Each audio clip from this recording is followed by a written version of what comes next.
നെറ്റിയിലെ വലിയ വട്ടപ്പൊട്ടും എപ്പോഴും പുഞ്ചിരിക്കുന്ന ഐശ്വര്യമുള്ള ഒരു മുഖവുമായി മലയാള സിനിമാ പ്രേക്ഷകർക്ക് മുന്നിൽ പ്രത്യക്ഷപ്പെട്ടിരുന്ന ഒരമ്മയായിരുന്നു കവിയൂർ പൊന്നമ്മ.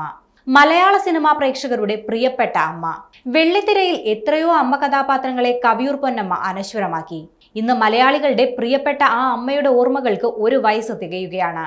അസാധാരണ അഭിനയശേഷിയുള്ള താരമായിരുന്നു കവിയൂർ പൊന്നമ്മ.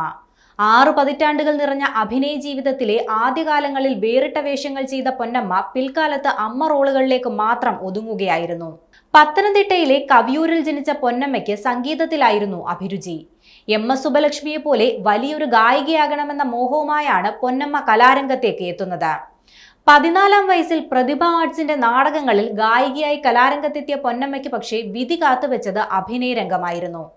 അങ്ങനെ തോപ്പിൽ ഭാസിയുടെ മൂലധനം എന്ന നാടകത്തിലൂടെ പൊന്നമ്മ അഭിനയ രംഗത്തെത്തി.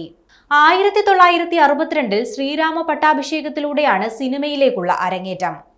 1965-ൽ തൊമ്മന്റെ മക്കൾ എന്ന സിനിമയിൽ സത്യന്റെയും മധുവിന്റെയും അമ്മയായി അഭിനയിക്കുമ്പോൾ പൊന്നമ്മയുടെ പ്രായം വെറും 22 വയസ്സായിരുന്നു.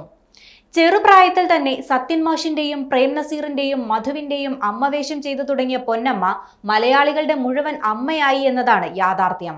പല പ്രമുഖ താരങ്ങളുടെയും അമ്മയായി അഭിനയിച്ചിട്ടുണ്ടെങ്കിലും മോഹൻലാലിനോടൊപ്പമുള്ള അമ്മവേഷങ്ങൾ തരംഗമായി.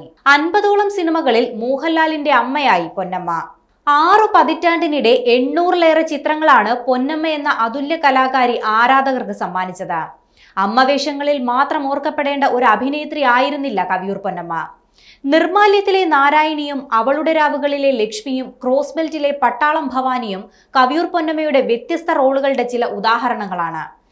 എന്നാൽ 80കളോടെ പൂർണ്ണമായി അമ്മവേഷങ്ങളിലേക്ക് മാറിയതോടെ വാത്സല്യത്തിന്റെയും മാതൃത്വത്തിന്റെയും അമ്മ മുഖമായി കവിയൂർ പൊന്നമ്മ മാറി.